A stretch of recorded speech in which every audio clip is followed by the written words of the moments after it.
The man you're going to hear was an FBI informant. An FBI informant, his name was Larry Grathwohl. And he was an informant who secreted himself in with the Weather Underground. And I want you to hear what he has to say. You've not heard this before. This is an older recording. Larry Grathwohl, who was an FBI informant who secreted himself into the Weather Underground leadership, and he talks about who they are and what they wanted to do. Please listen. Cut one, go. I brought up the subject of what's going to happen after we take over the government. We become responsible then for administrating, 250 million people. And there was no answers. No one had given any thought to economics. How are you going to clothe and feed these people? The only thing that I could get was that they expected that the Cubans and the North Vietnamese and the Chinese and the Russians would all want to occupy different portions of the United States. They also believed that their immediate responsibility would be to protect against what they called the counter-revolution.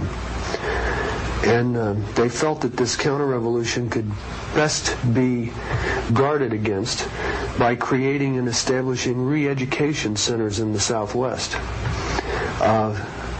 where we would take all the people who needed to be re-educated into the new way of thinking and teach them how things were going to be.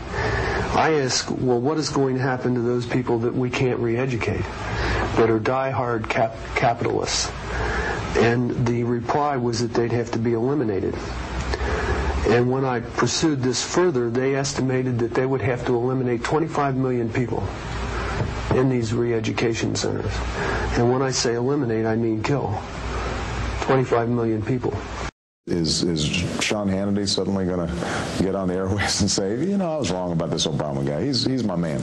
No, that's not going to happen. I mean, there's going to be a certain wing of the Republican Party that is dug in and resistant to the notion that we need to change direction.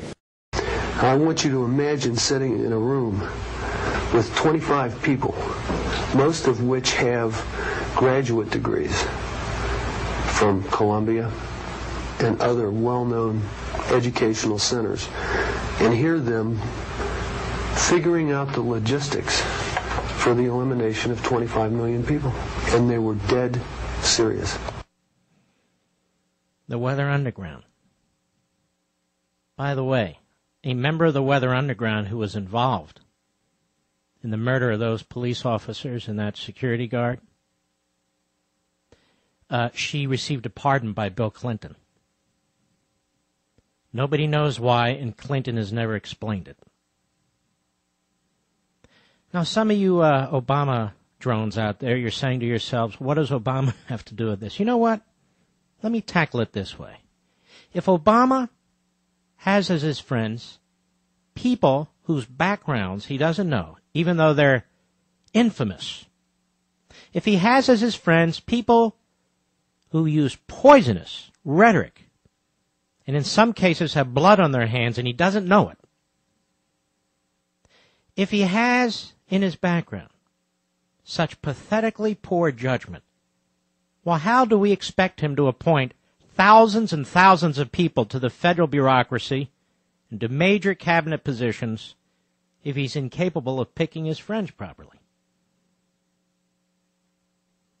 Now, Obama is a liar. He knows all about William Ayers. He knows all about Bernardine Dohrn. He knows all about Jeremiah Wright. He knows all about the radical anti-Semites that he surrounds himself with. He knows all about them. But some of you folks just want to pretend he doesn't.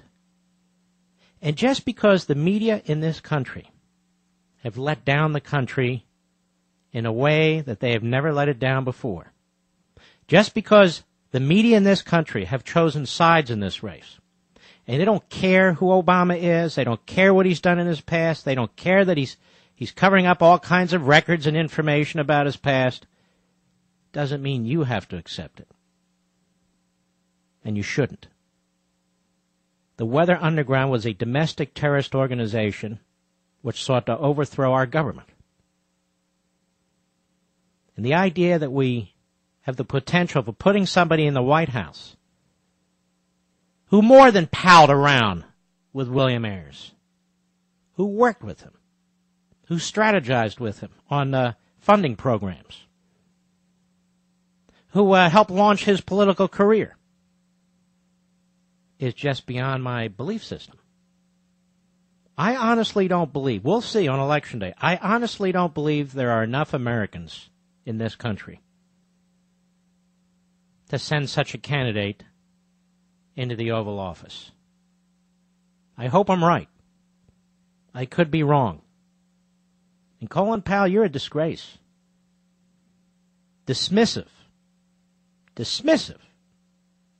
of Obama's connections to Ayers and Dorn and Wright and all the rest of it. Absolute disgrace.